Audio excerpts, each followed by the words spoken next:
Ni moto mkubwa umeendelea kusambaa katika maeneo mbalimbali Mashariki ya Kati katika vita vinavyoendelea Marekani kwa kushirikiana na Israeli dhidi ya Irani, ambapo Irani imeendeleza mashambulizi makali sana katika maeneo ya nchi ya Israeli, lakini pia na maeneo jirani mwa Israeli na mataifa ya Kiarabu, yani United Arab Emirates, zile nchi za Umoja wa Falme za Kiarabu na maanisha UAE. Sasa taarifa kubwa kutokea Mashariki ya Kati hivi leo, ambapo Irani imefanya mambo makubwa sana ya kushangaza ulimwengu katika vita hivi vinavyoendelea kati ya Marekani kwa kushirikiana na Israeli dhidi yake, ambapo mambo hayo makubwa, moja kabisa ni kauli ya kiongozi mkuu yani Mujtaba Khamenei, wakati Marekani ikisema kwamba Mujtaba Khamenei amekufa na hali yake mbaya na tata zaidi. Mujtaba Khamenei ameendelea kutoa amri na kauli kubwa sana ambazo zinaitikisa Marekani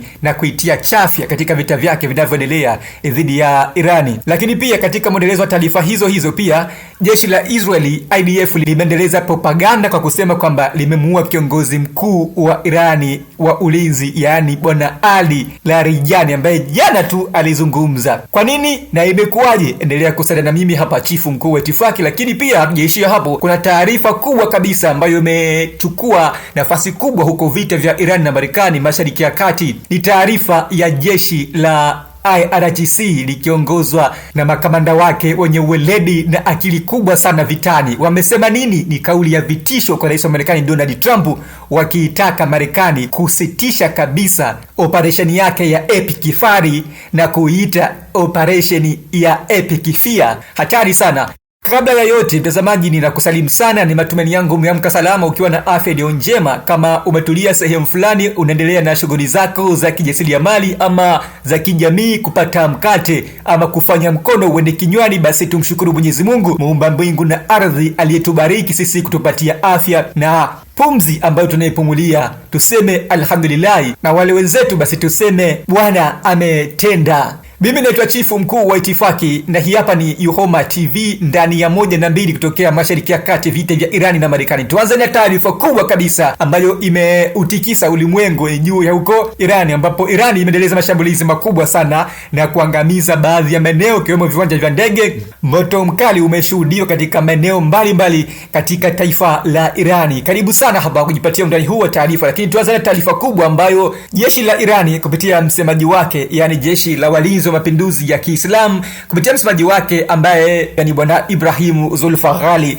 amezungumza, na katika kauli yake ya ukali na kauli ambayo imeibua mchecheto na taharuki kubwa sana kwa Marekani, akiionya Marekani dhidi ya vita dhidi ya Irani, ambapo amesema Marekani haiwezi vita hata kidogo, na ndio maana hivi sasa anaendelea kutapatapa, kama Waswahili wasemavyo kwamba mfamaji basi haishiwi kutapatapa. Na ndivyo msemaji wa jeshi la IRGC Bwana Ibrahim Zulfaghali ameitia kauli hiyo kwa rais wa Marekani Donald Trump. Na katika kauli yake Bwana Zulfaghali yeye ameiambia Marekani na akionya vikali kwamba vita havipigwani mitandaoni, akisema kwamba vita vinapiganwa eneo la vita, yani kunako mikiki, kunako mirindimo, kurindimishwa ya makombora na silaha nzito, na sio vita vya kuzungumza mitandaoni, akimuita Bwana Donald Trump aingie vitani Mashariki ya Kati kama kweli anaiweza vita. Na hivyo katika kauli yake hiyo pia ameiambia Marekani ni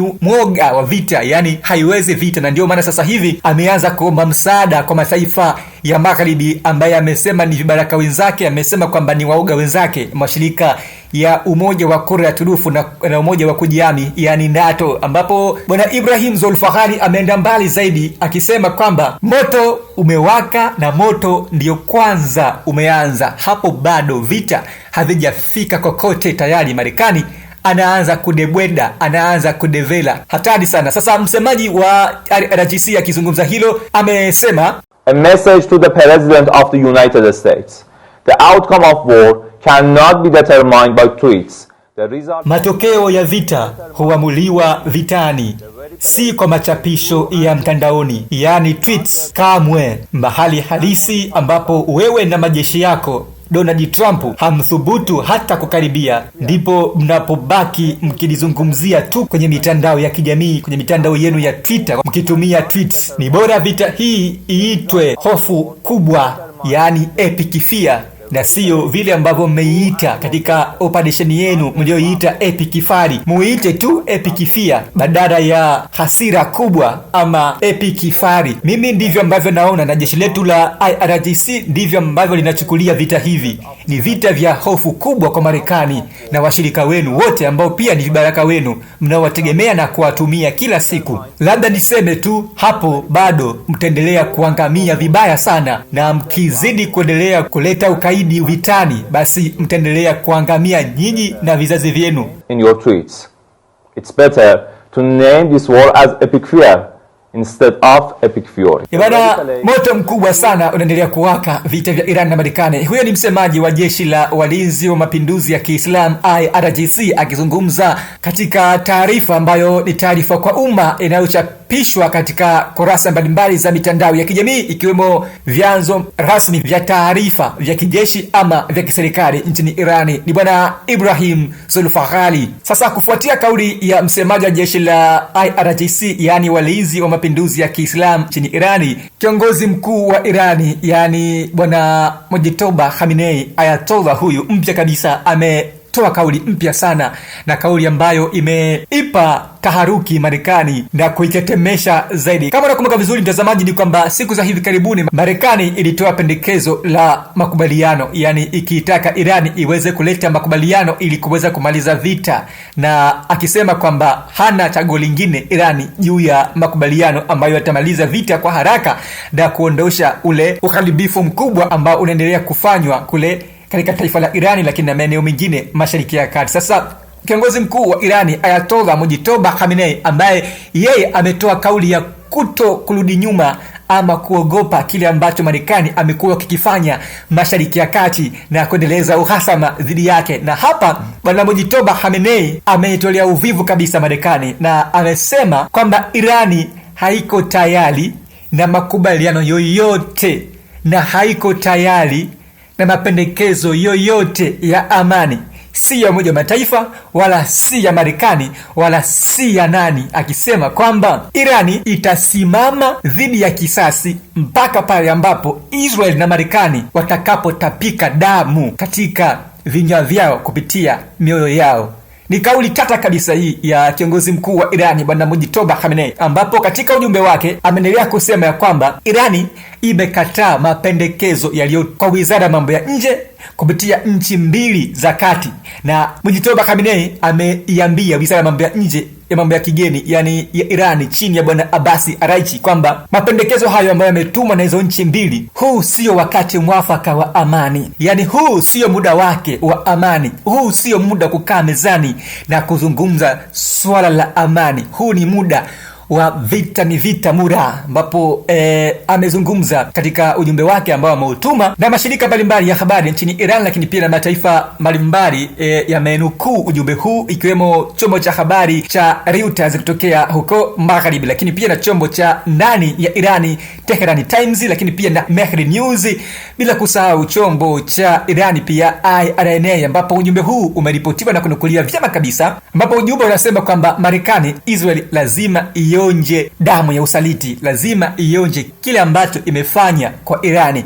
ikiwemo kumuua kiongozi mkuu wa Irani Ayatollah Saidi Ali Khamenei, lakini pia na kuwa mamia raia na umati wa watu alike katika taifa la Irani, ikiwemo watoto wadogo wa shule katika mji wa Tehran. Sasa Mojtaba Khamenei anasema lazima kwanza Marekani na Israel zilipie fidia kwa kile ambacho imefanya. Hatari sana, vita ni kubwa mno Mashariki ya Kati mtazamaji, na ni vita ambayo haiwezi kuamuliwa kwa mchanga, yani kwamba weka mkono na mwingine aweke mkono alafu tunaweka mchanga alafu tunasema kwamba puta hapa puta uone ama puta. Sasa vita vya Iran na Marekani haviamuliwi kwa mikono ama kwa kuketi mezani na mazungumzo. Ni vita ambavyo vinahitaji fidia ama ulipaji kisasi kwa wazi kabisa. Na kwa taarifa tu, hadi kufikia hivi sasa mafuta hayatoki kabisa Mashariki ya Kati. Tayari ule mlango wa bahari pale Hormuz umedhibitiwa vilivyo na jeshi la Irani, yani walinzi wa mapinduzi ya Kiislamu.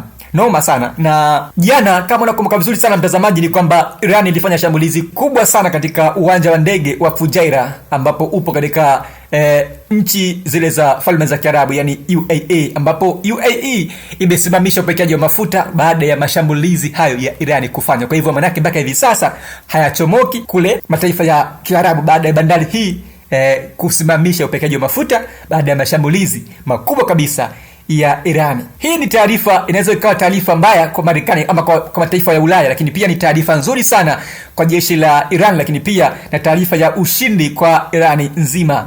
Sasa mtazamaji, kama nilivyokuambia kwamba Marekani ameendelea kutumia propaganda za wazi kabisa, yani dhahiri shahiri, kila mtu anaona macho yake, hata kama kipofu basi anasikia, ni kwamba ameendeleza kuzitumia nchi zile za Kiarabu ama zile nchi washirika wake kuweza kuwafanya kama vibaraka, yani wao ndo wanaingia moja kwa moja vitani, lakini Marekani ikiwa nyuma yao. Na hata katika kauli zake ambazo amezikuwa akizitoa juu ya mazungumzo ya amani na nini, anazitumia hizo nchi zikuweza kama vile kuwa wasemaji wa Marekani. Na kama unakumbuka vizuri sana, baadhi ya taifa hilo ni moja wapo ni Iraki. Sasa Iraki, yeye kupitia waziri mambo ya nje wa Iraki ameanza kutikisa mkia na kutikisa kiberiti, akisema kwamba wako tayari kwa mazungumzo ya upatanishi na Irani ili kuruhusu meli za mafuta kupitia Hormuz ziweze kuendelea.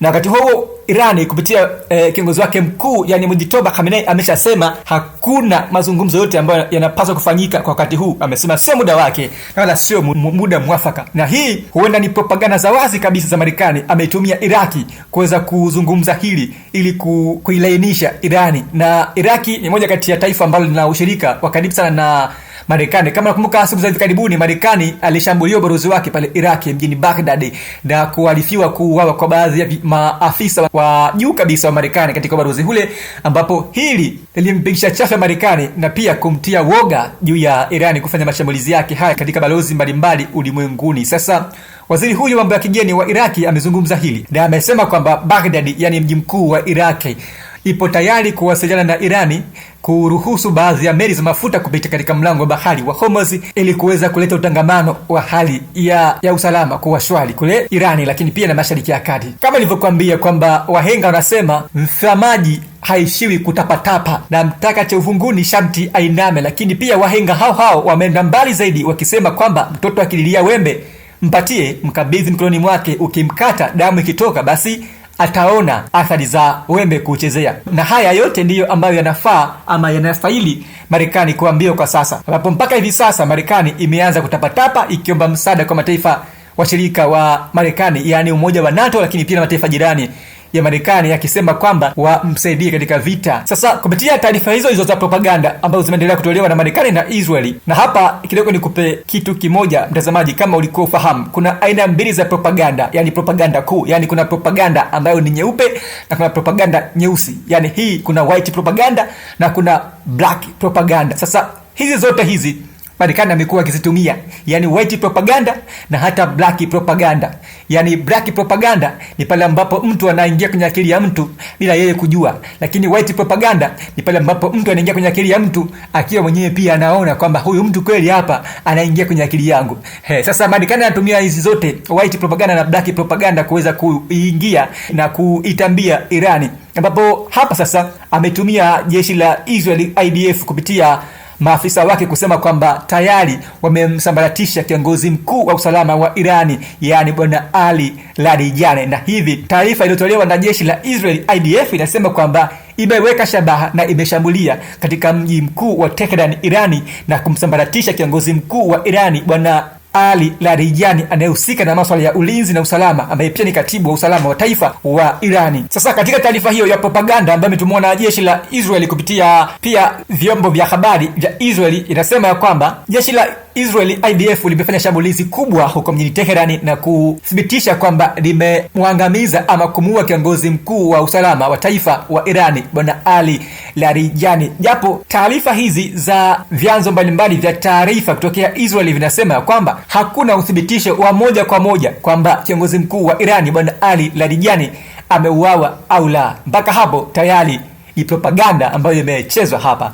Uthibitisho kutokea Irani haujathibitishwa kwamba kiongozi mkuu wa Irani wa usalama ameathirika ama ameuawa ama ameshambuliwa. Na kupitia gazeti la Israel, yani The Israel Times, liliripoti kwamba mkuu wa jeshi la Israeli ameonya kuwa shambulio hilo huenda lilimpata na kumlenga moja kwa moja mtu mmoja mwandamizi katika vikosi vya usalama nchini Iran katika shambulizi la vikosi vyake huko mjini Tehran, ambapo pia yeye mwenyewe hakuthibitisha kwamba ni kiongozi gani ambaye wamemlenga. Bado kuna mtafaruku na bado kuna sintofahamu ambayo imetanda juu ya taarifa hii ya Israeli IDF juu ya kuuawa kwa kiongozi mkuu wa usalama bwana Ali Larijani. Bwana, mambo ni moto zaidi huko Mashariki ya Kati na vita vinazidi kusisimka, vita vinazidi kuwa moto zaidi kila siku, kila sekunde na kila dakika, ama kila tuvutapo pumzi basi makombora, mashambulizi makubwa yanatua huko Mashariki ya Kati, na Irani ikiendeleza mshike patashika nguo kushanika. Yapi maoni yako kufuatia haya yote ambayo yamejiri kwa siku nzima ya leo na ripoti maalum kutokea Mashariki ya Kati?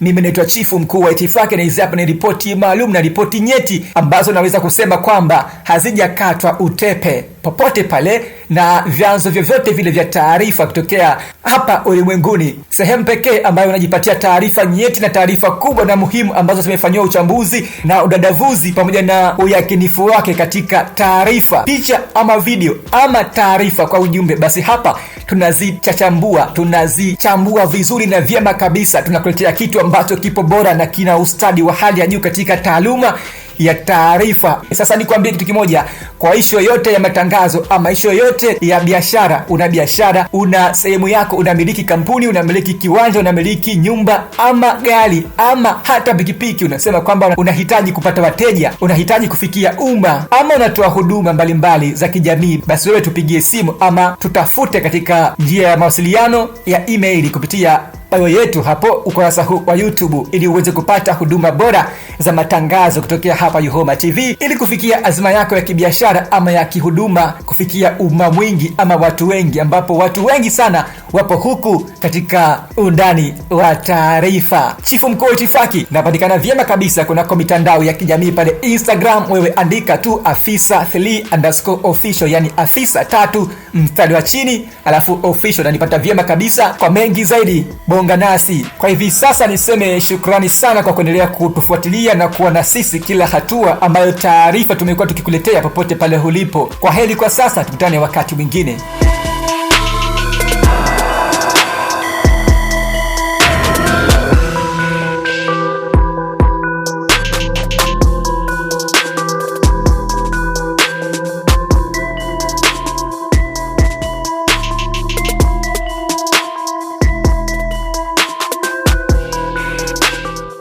Usisahau kusubscribe, like na kubonyeza alama ya kengele. Asante.